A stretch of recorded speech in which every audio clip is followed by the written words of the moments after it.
Performance class के online platform में आज हम लोग क्लास 8 से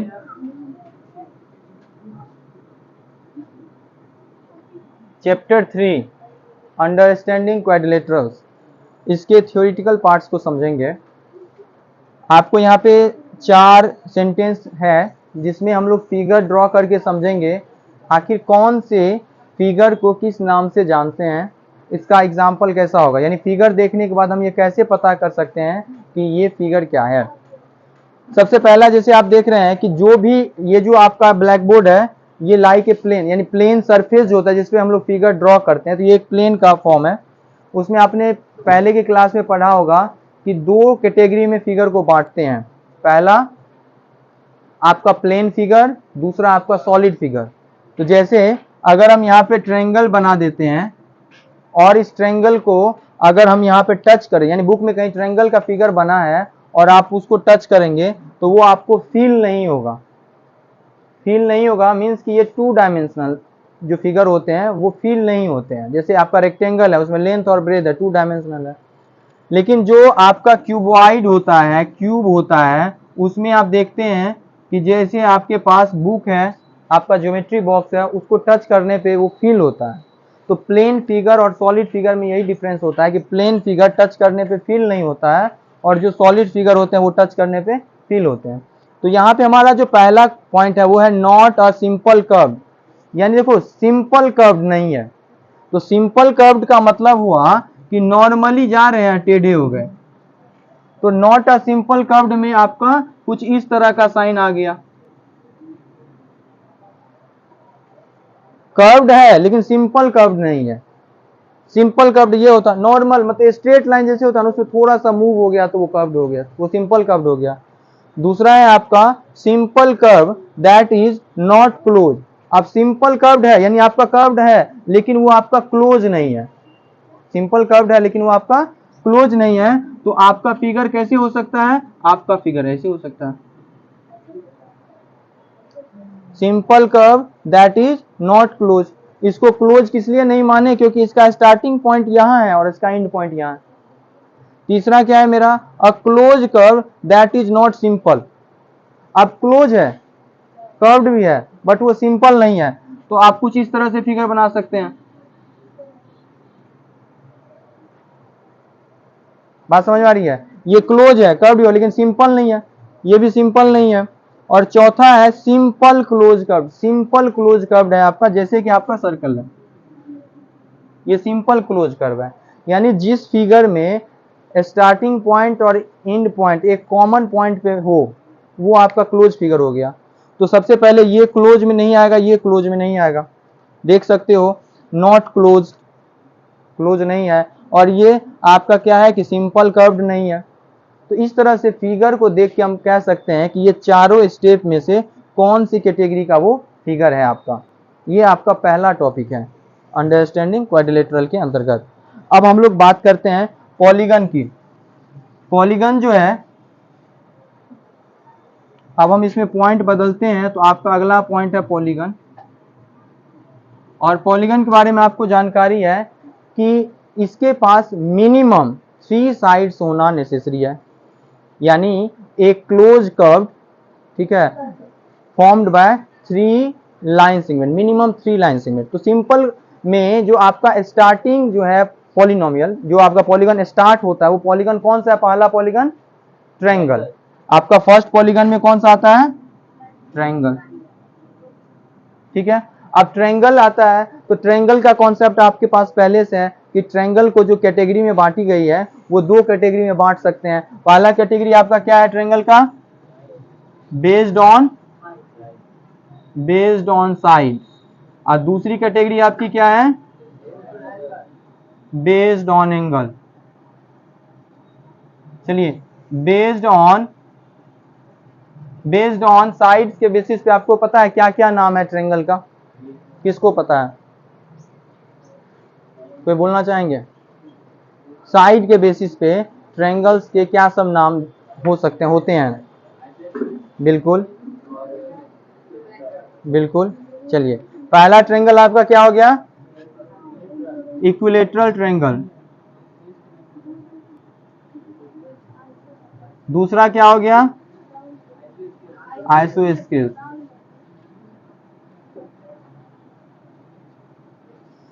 और तीसरा आपका क्या हो गया?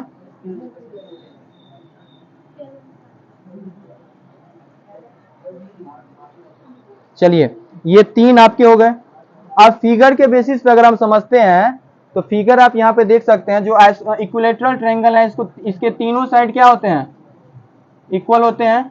आइसोस्केल ट्रायंगल के क्या होते हैं? दो साइड इक्वल होते हैं। और स्केलिन ट्रायंगल के कोई साइड भी इक्वल नहीं होता है। ठीक है, ये आपके हो जाते हैं साइड के बेसिस पे आपके ये ट्रायंगल्स हो गए। अब अगर हम एंगल्स के बेसिस पे ले लें तो पहला क्या आपका? Acute angle triangle.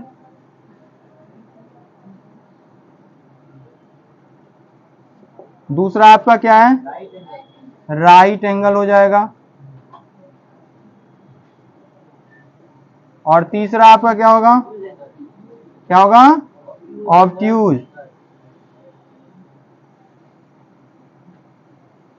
फिगर के बेसिस पे समझें तो इसके ईच एंगल जो होंगे वो आपके क्या होंगे? Less than 90 degree. यही ना जी? इक्वल भी हो सकते हैं, अनइक्वल भी हो सकते हैं। जो आपके राइट एंगल है तो इसका, इसके कैटेगरी में क्या पढ़ते हैं कि इसका एटलीस्ट एक एंगल जो है, मतलब एक एंगल कंफर्म है कि वो 90 डिग्री के इक्वल होना चाहिए। और तीसरा ऑब्ट्यूज एंगल है तो इसमें भी ये कंफर्म है कि एक एंगल जो इसका है मोर देन 90 डिग्री होना चाहिए। ये हो गए आपके, मतलब कि ट्रायंगल के प्रॉपर्टीज को अगर हम समझ लें। पॉलीगॉन में पहला हमारा ट्रायंगल आया तो ट्रायंगल को दो कैटेगरी में जो बांटे वो आपके बेस्ड ऑन साइड और बेस्ड ऑन एंगल्स, ये आपके हो गए। ठीक है, अब हम चलते हैं पॉलीगन में, बात करते हैं कि पॉलीगन, एक कंफर्म सी बात हो गई कि कर्व्ड पॉलीगन होते हैं। और एक अगर कहते हैं कर्व्ड हो बट वो सिंपल ना हो, यानी अगर हम इसको अब ऐसे समझ लें, इसको मिटा दें।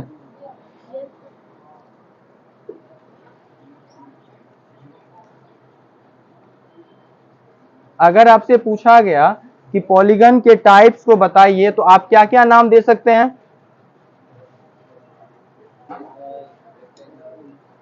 ट्रायंगल पहला, तो ट्रायंगल के बारे में समझ गए। दूसरा हमारा क्या होगा? रेक्टेंगल नहीं, ऐसे नहीं ले सकते हैं। दूसरा में हम ले सकते हैं क्वाड्रिलेटरल। क्या लेंगे?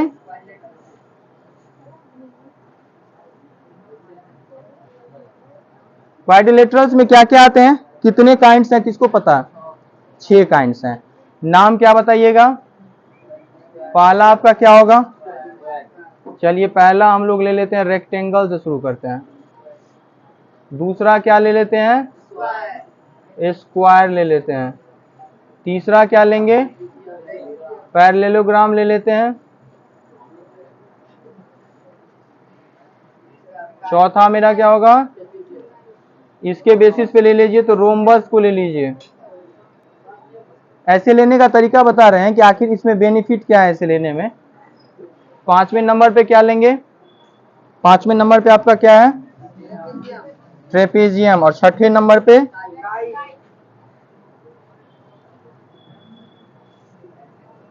और 6 पोजीशन पे आपका काइट। पहला जो है आपका रेक्टेंगल, रेक्टेंगल के बारे में आपकी क्या जानकारी है?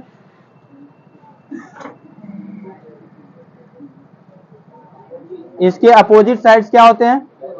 इक्वल होते हैं। उसके बाद आपने क्या पढ़ा है इसमें कि इसके ईच एंगल जो होते हैं वो कितने डिग्री के होते हैं? 90 डिग्री के होते हैं। कंफर्म बात हो गई। और पॉलीगन में अब एक चीज समझना है कि आपके कनकेव पॉलीगन आते हैं। आप जब अपने बुक में आइएगा तो आपका जो पहला टॉपिक है उसके बाद आपका यही है, कनकेव पॉलीगन और आपका कन्वेक्स पॉलीगन। ठीक है, पेज नंबर 39 में ही आपका है।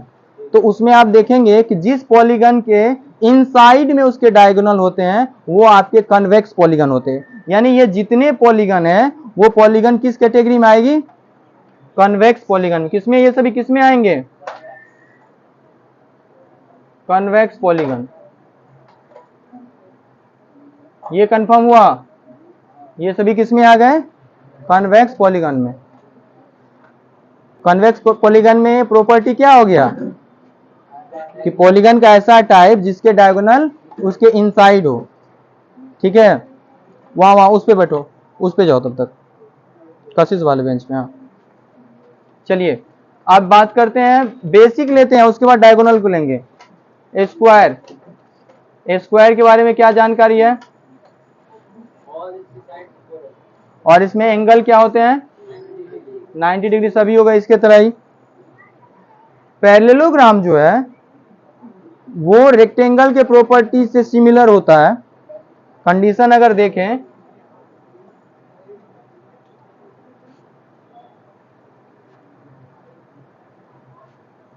जैसे रेक्टेंगल में पढ़े हो ना, अपोजिट साइड्स जो होते हैं इसके इक्वल होते हैं, उसी तरह से पैरेललोग्राम में भी क्या होते हैं? अपोजिट साइड्स इक्वल हो गए। साथ ही साथ क्या हो गया कि इसमें अपोजिट एंगल इक्वल होता है, इसमें सभी एंगल्स इक्वल हैं।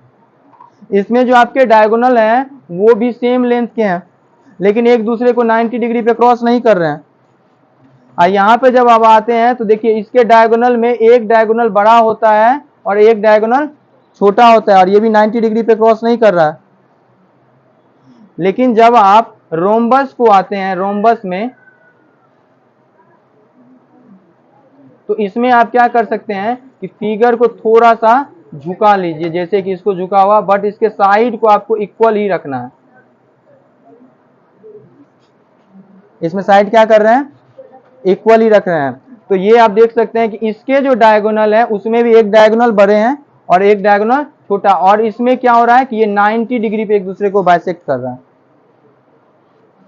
ठीक है, अब बात करते हैं ट्रेपेजियम की। ट्रेपेजियम की खास बात है कि इसमें a pair of parallel side होते हैं, एक ही पेयर होता है जो कि पैरेलल होता है, दूसरे मतलब दूसरा पेयर जो होता है वो नॉन पैरेलल होता है। ये आपका ट्रेपेजियम हो गया। ठीक है, ऐसा भी फिगर कहीं कहीं है, और कहीं कहीं ट्रेपेजियम का फिगर ऐसे भी देखने को मिलता है, ये वाला ऐसे करके। ठीक है, और लास्ट जो है हमारा वो है आपका काइट।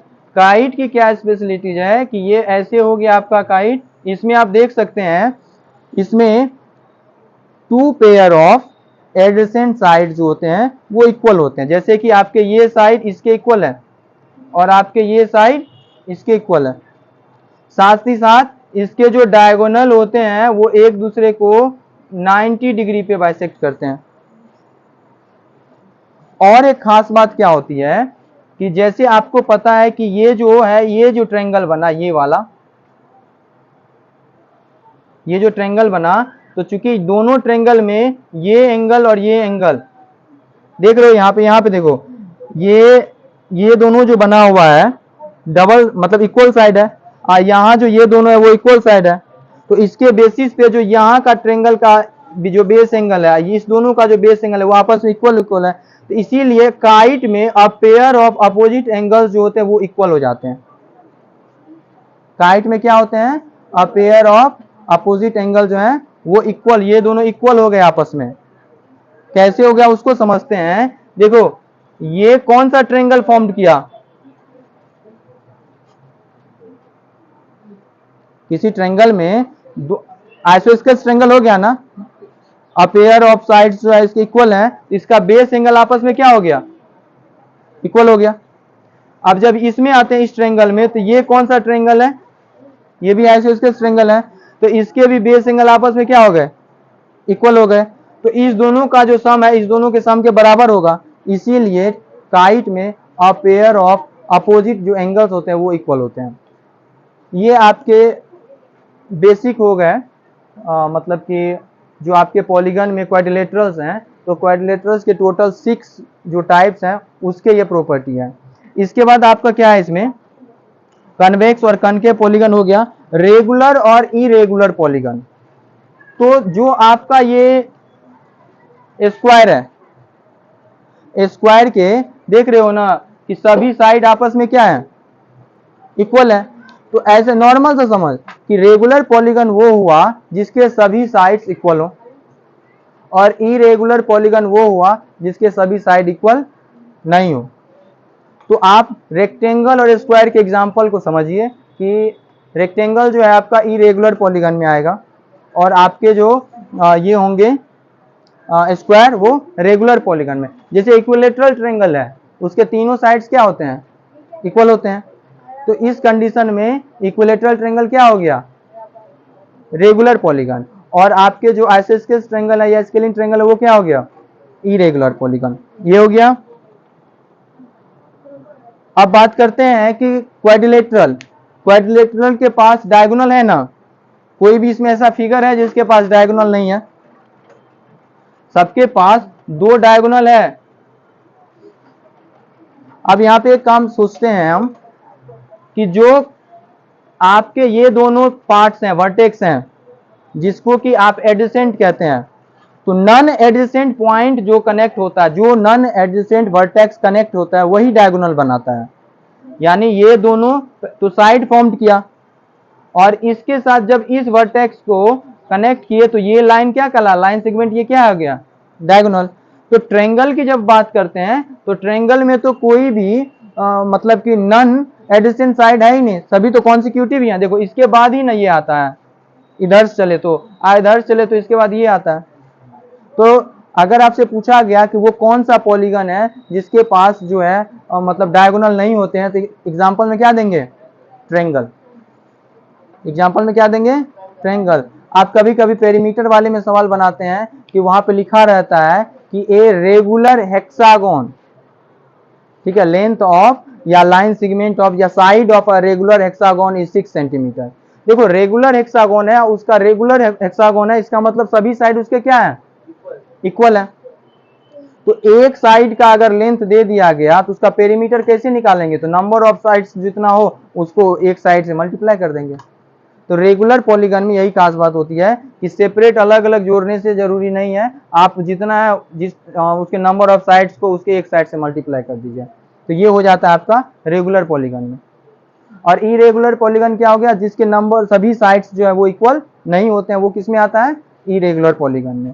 अब यहाँ पे बात करते हैं एंगल सम प्रॉपर्टीज को समझ लेते हैं। तो ट्रायंगल में एंगल सम प्रॉपर्टीज क्या होता है, ट्रायंगल के तीनों एंगल का सम क्या होता है, कितना होता है, 180 डिग्री। इसको बनाने के और भी मेथड्स हो सकते हैं, लेकिन अगर सिंपल में हमको ये जस्टिफाई करना हो कि कैसे कह सकते हैं कि एक क्वाड्रिलेटरल जो है उसके चारों इंटीरियर एंगल का सम 360 डिग्री होता है, तो आप क्या कीजिए, इसको डिस्ट्रीब्यूट कर दीजिए इसे। जब आप इसको डिस्ट्रीब्यूट कीजिएगा तो कितने ट्रायंगल बने, यहाँ पे 2। आप इसमें देखो ट्रायंगल के तीनों एंगल का सम कितना होता है, ट्रायंगल के तीनों एंगल का सम 180 आपका हो गया, और यहां वाले ट्रायंगल के भी तीनों एंगल का सम क्या हो जाएगा, 180। तो जब आप जोड़िएगा, मान लीजिए यहाँ पे हम नाम दे देते हैं, जब जोड़िएगा तो एंगल ए 1 2 3 4 5 6, ठीक है, तो इसको अगर हम लिखेंगे तो angle 1 plus angle 2 angle 3 angle 5 angle 4 और एंगल 6, यही आएगा। और इधर मेरा दोनों ट्रायंगल का जब मिल गया तो 180 और प्लस 180 हो गया ना। तो एंगल 1 को एंगल 1 ही रखे, और ये 2 और 4 मिलके क्या बना दिया, एंगल डी। और इसको जो है एक साथ लिख लेते हैं, फिर आपका 3 और 5 को एक साथ लिख लेते हैं, और फिर आपको 6 को बगल में लिखते हैं, यहाँ पे 360। एंगल ए को क्या लिखिएगा, 1 की जगह पे ए लिख दीजिएगा, और 2 और 4 मिलके आपका क्या बना दिया, डी, और 3 5 मिलके क्या बना दिया आपका, बी, और ये 6 हो गया आपका सी बराबर 360। अब इसको सिस्टमेटिक लिख लीजिए, angle A plus angle B plus angle C plus angle D equal to 360 degree. इस तरह से आप कह सकते हैं कि जो क्वाड्रिलेटरल होते हैं उसके इंटीरियर एंगल का सम जो होता है वो 360 डिग्री होता है, ठीक है। फिर नेक्स्ट हम लोग पढ़ेंगे कि इंटीरियर एंगल के बेसिस पे कैसे हम फाइंड करेंगे कि नंबर ऑफ डायगोनल्स कितने होंगे, या डायगोनल्स दिया रहेगा, साइड दिया रहेगा, तो कैसे उसके एंगल को फाइंड करेंगे, ये नेक्स्ट वीडियो में सीखेंगे।